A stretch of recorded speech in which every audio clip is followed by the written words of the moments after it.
Sénatrice Cordy.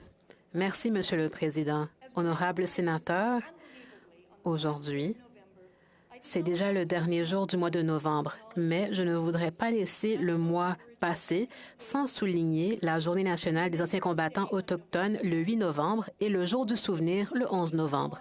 Il est important que nous continuions à honorer et à nous souvenir des Canadiens ainsi que des peuples des Premières Nations et des Métis qui ont bravement servi dans l'armée canadienne. Je suis particulièrement fière des contributions apportées aux forces armées canadiennes par mon père, le soldat Lockie McKinnon, et mon frère, le commandant Charlie McKinnon, pendant leur service. Tout au long de mon mandat au Sénat et mon travail à l'Assemblée parlementaire de l'OTAN, j'ai eu l'occasion de voyager dans le monde entier et de rencontrer un grand nombre de nos incroyables militaires.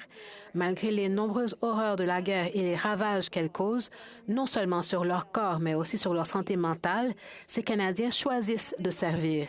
Leurs familles font également des sacrifices en n'ayant pas leurs proches à proximité.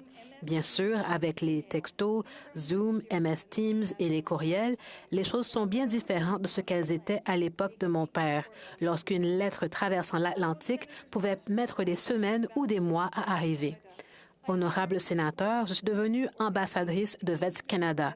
Je suis honorée d'appuyer cette merveilleuse organisation qui vise à aider les anciens combattants.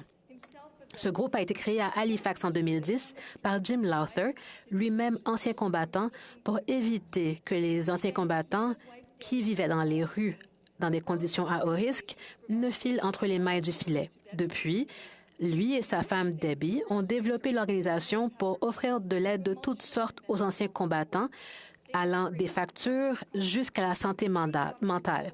Ils opèrent d'un océan à l'autre avec 3 centres d'accueil et plus de 1400 bénévoles.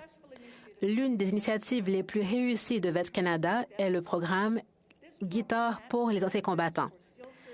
Ce programme jumelle les anciens combattants et les membres actifs souffrant du syndrome de stress post-traumatique ou d'autres handicaps avec un enseignant de guitare et 10 leçons de guitare gratuites. Ainsi, le pouvoir de guérison de la musique aide ces héros. Au début du mois, j'ai pu assister au programme Guitars for Vets à Halifax et j'ai pu voir son impact profond. Dans le cadre de cette activité, les anciens combattants ont pu s'exprimer musicalement en interprétant des chansons qu'ils avaient écrites ou apprises. Le professeur et artiste invité était Alan Doyle de Great Big Sea.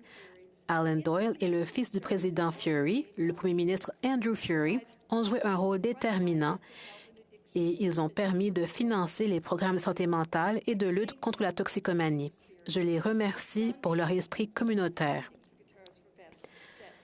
Cette fondation, la Fondation Dollar a Day, fournit des fonds à Guitars for Vets. Honorables sénateurs, je vous encourage à consulter les sites de Guitars for Vets et Vets Canada. Et il est important que nous reconnaissions non seulement nos anciens combattants et leurs services au mois de novembre,